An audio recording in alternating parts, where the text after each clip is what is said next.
Je vous informe des dernières nouvelles sur la guerre au Moyen-Orient. Les forces américaines attaquent de toujours les principales voies du détroit d'Ormuz. Au moins 3 morts et 8 blessés lors de ces opérations. Après l'attaque du tunnel Mirzaï par les forces américaines, les communications du détroit d'Ormuz ont été gravement paralysées. Au nord de Bandar Abbas, téléphones et internet sont majoritairement hors service. Le réseau de communication est coupé à Bandar Abbas. C'est le groupe de la liberté iranienne. Il y a eu une attaque aérienne massive des forces américaines. On voit une grande explosion. Nous sommes dans la province de Souleymaniyeh, en Irak. L'Iran a mené plusieurs frappes aériennes visant des installations kurdes. De la fumée noire s'élève. Nous sommes en Jordanie. Des missiles balistiques iraniens sont lancés vers la base d'Al-Azraq en Jordanie. Voici des images filmées à la base aérienne d'Al-Azraq en Jordanie après l'attaque de missiles iraniens ayant tué au moins 2 soldats américains. Et une personne est portée disparue. Vidéo filmée de l'intérieur au Koweït.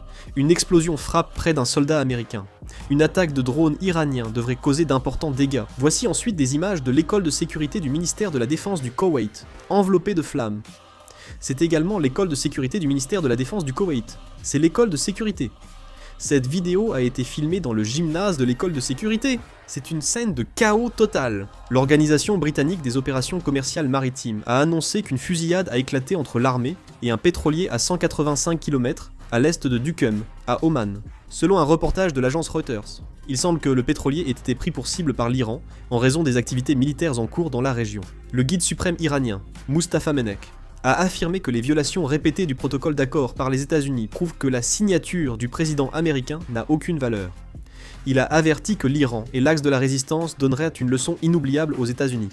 Khamenei a averti que si les États-Unis augmentèrent les tensions et en subissaient les conséquences, le peuple iranien et l'axe de la résistance infligeraient une leçon mémorable à Washington. Il a ajouté que les récentes actions des combattants et habitants du sud de l'Iran en témoignent déjà. L'Iran a annoncé qu'il avait suspendu l'exécution de ses obligations dans le cadre du protocole d'accord conclu avec les États-Unis. Il a également accusé les États-Unis d'avoir violé l'accord par des actions agressives.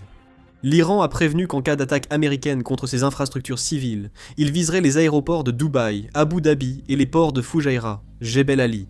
Le général Majid Moussavi, chef de la force aérospatiale des gardiens de la révolution iranienne, a lancé un ultimatum aux pays du Golfe. Il menace d'attaquer si les bases aériennes américaines ne sont pas retirées. Le commandement central des États-Unis a annoncé le samedi 18 juillet que lors d'une opération près des eaux iraniennes pour imposer un blocus maritime à un port iranien, 5 navires marchands ont été détournés et un autre neutralisé.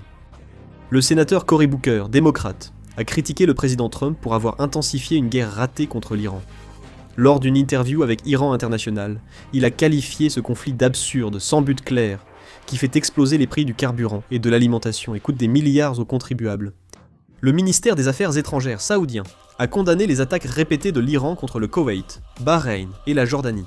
Le ministère des Affaires étrangères a déclaré dans un communiqué que les attaques de l'Iran constituent une violation du droit international et des principes de la Charte des Nations Unies et a affirmé soutenir pleinement les mesures prises par ces pays en réponse.